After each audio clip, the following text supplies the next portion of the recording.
Le club de la cité balnéaire de Grand Popo aurait pu passer à 22 points après la 8e journée de la Super League Pro. Mais hélas, devant les requins de l'Atlantique ce mercredi 29 mars, Loto Popo s'est contenté d'un point dans un match qui s'est échappé à l'arbitre central Armand Givor et son premier assistant Landry Rondaillon. Comme sur l'ensemble des 7 précédents matchs en cette deuxième phase du championnat, Loto Popo a réussi à scorer. Mais son but sera refusé pour une décision assurément l'une des plus controversées de cette saison.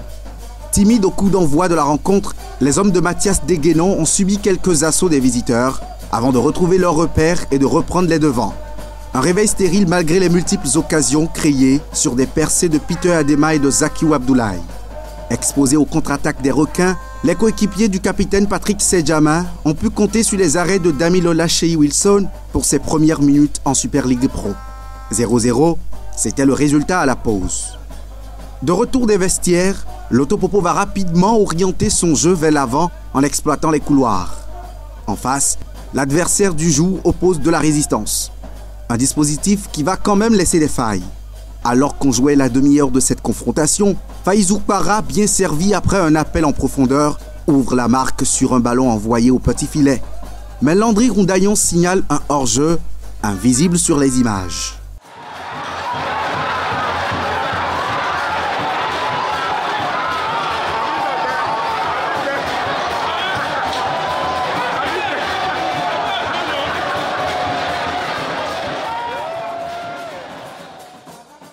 Dans un sinistre pouvoir, il annule la joie du buteur et celle des nombreux supporters qui ont effectué le déplacement.